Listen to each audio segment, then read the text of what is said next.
வழக்கு மொழியாக இருப்பது 150 மொழிகள் தான் இருக்கும். அந்த மொழிகளுக்கெல்லாம் இல்லாத ஒரு பெருமை நாம் பிறந்த தமிழ்நாட்டிலே தெய்வீக புலி தமிழ் மொழிக்கு ஒரு கடவுள் இருக்கிறார் என்று சொன்னால் உலகத்திலேயே முருகனை தவிர வேறு யாரும் அல்ல, உலகத்திலேயே.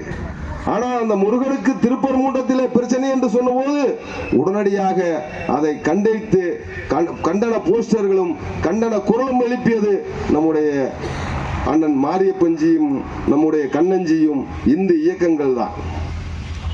ஆனால் இதையெல்லாம் நாம் கருத்திலே கொண்டு நம்ம எல்லாம் எப்ப பார்க்க வருவாங்கன்னா, இன்னும் 2 மாத காலத்திலே உங்கள் காலிலே விழுவதற்கு சட்டமன்ற உறுப்பினராக என்னை தேர்ந்தெடுங்கள் என்று பல்வேறு கட்சியை சேர்ந்தவர்கள் வருவாங்க. அப்ப நாம் ஒன்னே ஒண்ணுதான் கேட்கணும், இப்பொழுது என் வீடு தேடி வந்து வாக்கு கேட்கிறாய், என்ன உலகத்திலேயே மூத்த மொழி தமிழ் மொழி. இது சித்தர்களும் முனிவர்களும் நாயன்மார்களும் ஆழ்வரும் ரிஷிகளும் யோகிகளும் அவதரித்த புண்ணிய பாரத தேசத்திலே தமிழகத்திலே தமிழ் கடவுள் முருகப்பெருமான் திருப்பரங்குன்ற மலை முருகனுக்கு சொந்தம் இல்ல, இது சிக்கந்தருக்கு சொந்தம்னு சொன்ன போது நீ எல்லாம் ஏண்டா வந்து கேட்கலின்னு கேட்கணும். இப்ப கேட்டீங்கன்னா தான் அவன் கேட்பான், காது கொடுத்து கேட்பான். இப்ப கேட்கலினா எப்பவுமே கேட்க முடியாது. மறுபடியும் 4.25 வருஷம் நாம அதற்காக காவல் காத்திருக்கணும். இந்த 2 மாத காலத்திலே நம்ம எல்லாம் தேடி வரப்போகிறார்கள்.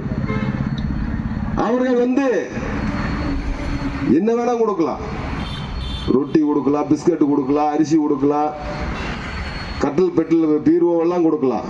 ஆனால் நான் மானமுள்ள தமிழ்நாட்டிலே தமிழனாக பிறந்த பெருமை, தமிழ் கடவுள் முருகன் பெருமான் இறங்குவது பெருமை. இவனுக்கு நீ ஏன் அதை கொல்லவில்லை? ஏனென்றால் முருகன் மலை இருக்கும் இடமெல்லாம், குன்று இருக்கும் இடமெல்லாம், குமரன் இருக்கும் இடம் என்று நான் சொல்லவில்லை, அவ்வை பாட்டி சொல்லுகிறார். ஆனால் அந்த முருகனை திருப்பரங்குன்றம் முருகன் ஒரு தீபம் தான் ஏத்தாருக்கு நம்முடைய நீதியரசர் தீர்ப்பு சொன்னாங்க. 1 நிமிடத்திலே தீபம் வைத்து அது 2 நாள் 3 நாளிலே அதுவாகவே அணைந்து விடும். அது ஒரு பிரச்சனையே இல்லை. திருவண்ணாமலை தீபம் 10 நாளைக்கு எரியுது. ஆனால் திருப்பரங்குன்றத்திலே ஒரு தீபம் ஏற்றுவதை தடுக்கின்ற அரசாங்கம் அப்பொழுது ஒட்டுமொத்த தமிழர்களும் சொரணையற்றவர்களாக இருப்பதாகவே நான் கருதுகிறேன். சொரணையற்ற எப்படா எங்க முருகனுக்கு தீபம் ஏற்றுவதால் எப்படா கலவரம் ஆகுன்னு எந்த மதத்திலே கலவரம்